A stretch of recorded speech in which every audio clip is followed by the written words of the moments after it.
Wanted Sweetheart. Taga saan po kayo? Tarlac City. Oh, ilan taon na? 52. Ay, makasing edad lang. May electric fan po kayo dyan, ma'am? Maingay, ma'am? Wala po. Ano yung maingay? Parang kaluskos? Parang duaswang? Kasi maglupad kita di karon? Ingay. Tawag ko mo. Ba't yan eh? Wala na po. Ano po ba yun, ma'am? May katabi ako nag-ML. Ah, Nag-a-attack. yun po malo yung, yung tunog pala. Oo, yung mga effects. Oh, yung anak ko. Mm. Hmm.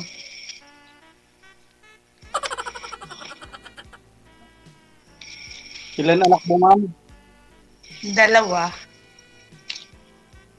Kayo po? 2. 3. Hiwalay? O Legally separated. Anal. anal? Anal po kayo? Bakit nag-anal?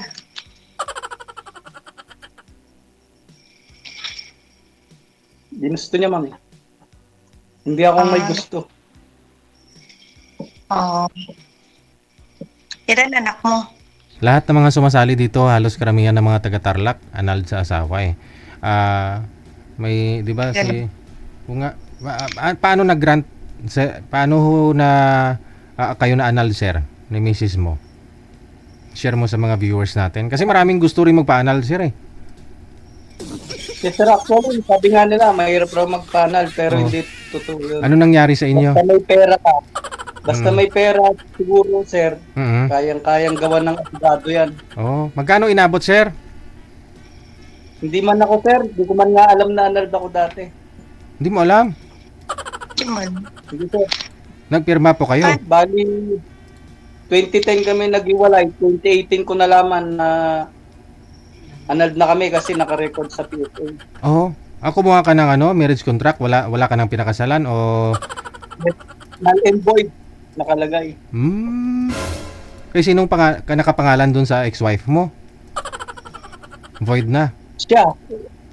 Saan? Siya versus ako. Saan po ba si misis mo that time? Andito lang sa Pilipinas, sir. Ng apam. Nung time na yun, nasa abroad po siya. Dito lang po. Dito lang. Oh. Saan po siya banda ngayon? Dito lang. Hindi ko na alam, DJ. Hindi ko na alam. Okay. Kasi wala na akong pakialam sa kanya kasi anal na kami. Yung mga anak po ninyo nasa sa inyo ngayon? May mga asawa na po. Asawa na. May konting ako na kung nakalimutan ko na yung sasabihin ko. Regarding sa anal. Kasi ang pwedeng gawin ng babae, pinag-isipan ko pwedeng gawin ng, kunwari magpapaanal yung isang tao, mag-a-address sa hindi mo bahay, kasi hindi ka mag-a-attach. Ang gagawin ng abogado, mananalo nga sila. Paano kung ilalagay sa Manila Bulletin? Hindi mo naman mababasa yung Manila Bulletin na hinahanap ka pala. Pero kahit alam ko kasi ibang address naman in-invite ka, pinadalan ka, pero hindi mo naman natanggap. Kasi ibang address, no? Magaling po ang mga manlolokong abogado. Sila yung pinakamagaling na manloko. Ipapublish nga nila, hindi ka naman nagbabasa na hinahanap ka pala, no? Yes po. Yun ang pwedeng nangyari. Kasi yung dyaryo ngayon hindi naman nauso, yung tao hindi naman nagbabasa noon, no? Pero yun pa rin kasi nire-required nila, no? Kahit sa PAO, no? Ipapublish nila sa dyaryo. DJ. Oh.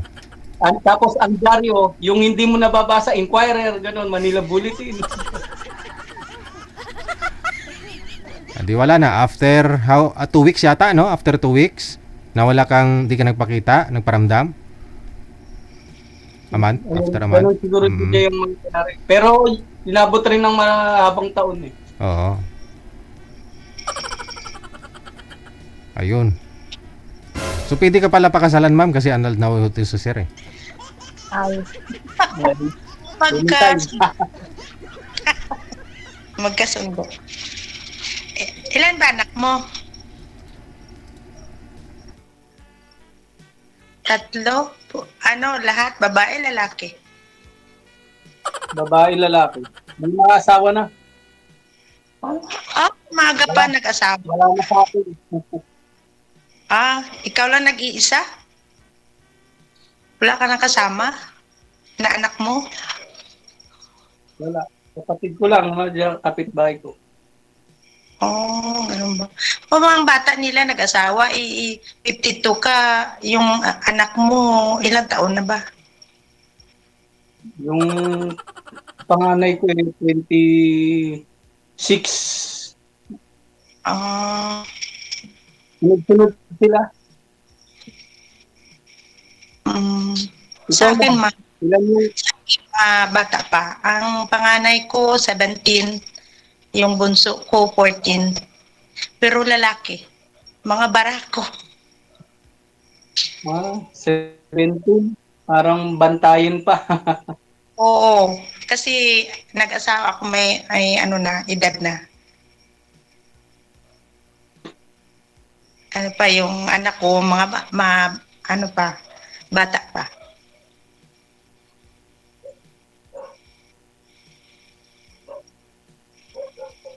Saan ka nga, ma'am? Guimaras. Iloilo. Malapit Yan, malapit kaysa yung mga ng ibang bansa. Oo nga.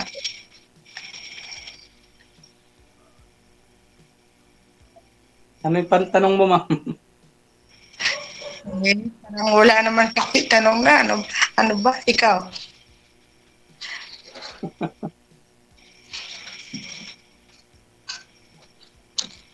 Ano bang hinanap mo dito, ma'am?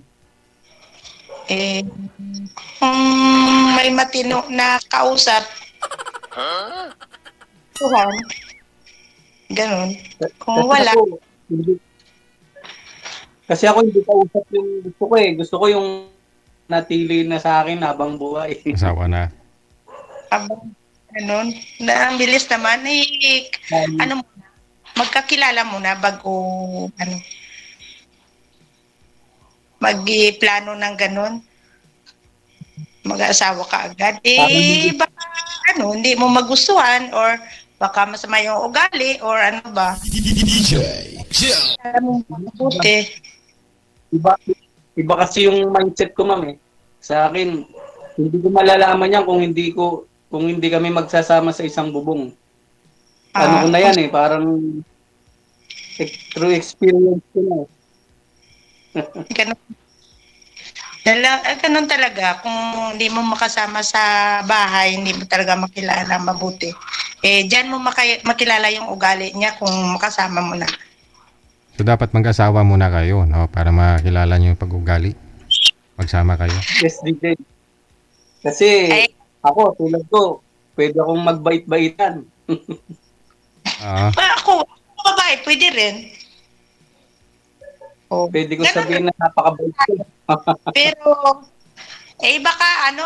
baka, anong bisyo mo ba?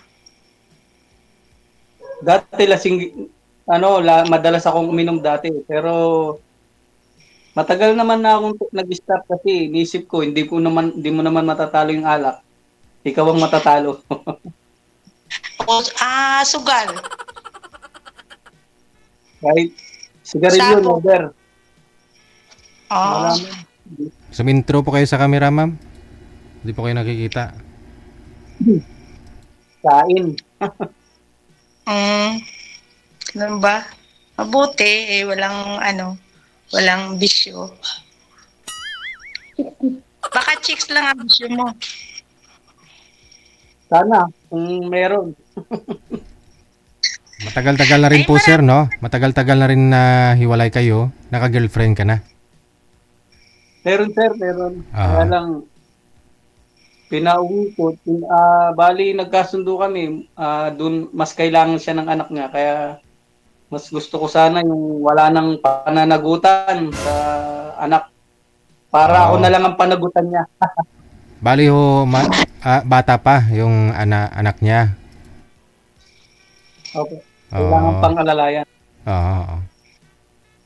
Kaya sabi ko, mas ipaglalaban ko na ang pinaglalaban ko na magkahiwalay kami yung anak niya. Mm. Mas kailangan. Kasi ako, matagal ako single father sir eh.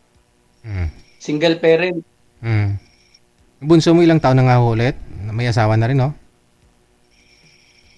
Yes po. Mm.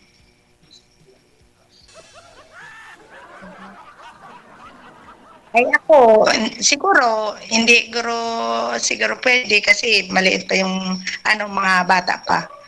Maaalagaan pa, paaralin pa.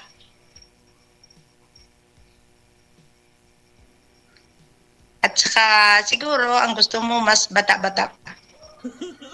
Hindi ma'am. Kahit 70 years old. Grabe naman.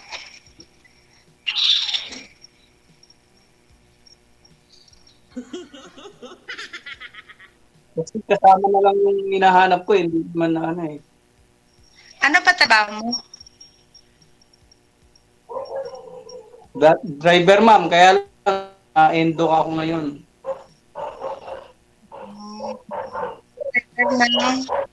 Pang ilang sali mo na ho ito, sir? Dalawa po. Dalawa. Ikaw, madam, pang ilang sali nyo na? Dalawa rin. Yung Mm. una, hindi ko na nakausap. Bali, sana 3. Yung una, hindi ko nakausap kasi mahina yung signal ko. Yung ikalawa, at saka ngayon. Wala ka pang nakausap po dito. May isang lalaki. May isa, yung taga-tama. Asa na ho? Ay, parang hindi naman yung nagparamdam, parang hindi naman yung tumawag. Nayaan ko na lang. Hindi naman ako mahilig na ako, yung babae ako tatawag. Kung ayaw niya, hindi, wag. Wag na. Kung gusto niya kausapin, nandito naman, nakakausap naman.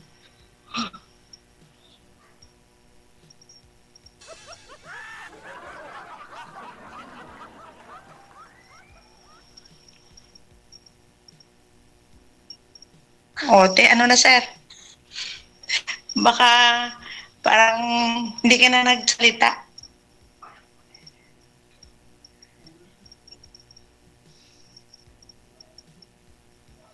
Wala na.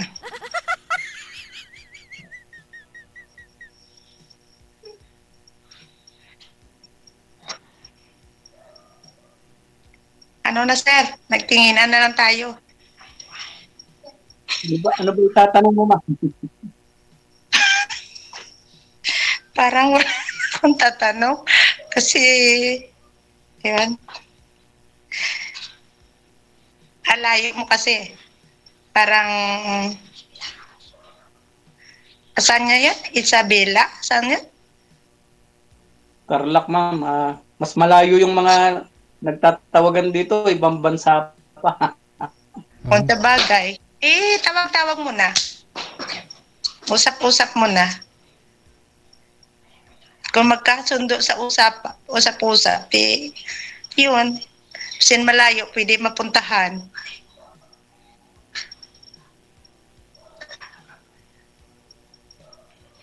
Hindi ka naman yata makapunta dito sa amin, layo eh.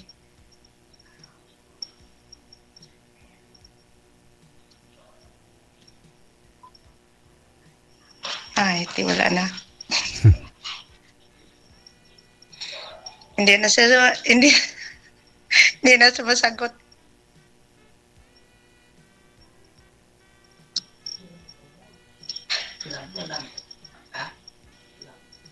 Ano na, sir?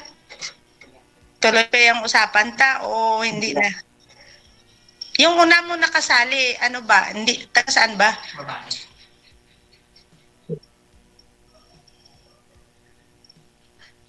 Naku.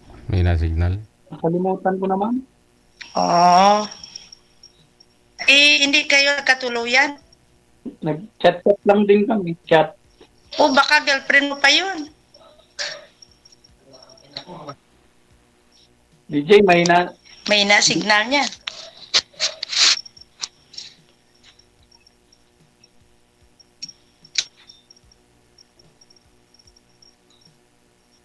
Nasa ibang bansa din. Sa ibang bansa siya.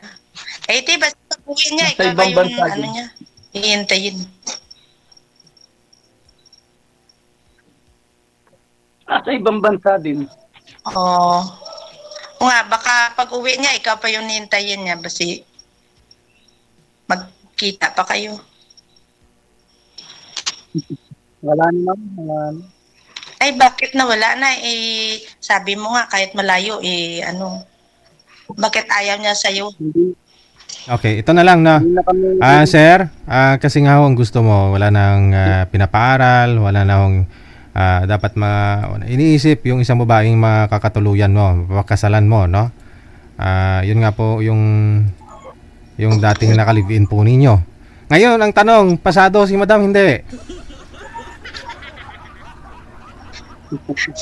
Ano, sir, kailangan niya pang alalayan yung anak niya. Okay, so no. Okay lang. Okay. Okay lang. Thank you. Maraming salamat. Sir, thank you, sir. Bye. Okay. Okay. Huwag na natin patagalin pa, no? Kasi baka marami pa hong mga tanong na hindi dapat itanong. Mas maganda ho yung ano, no? Mas maganda ho yung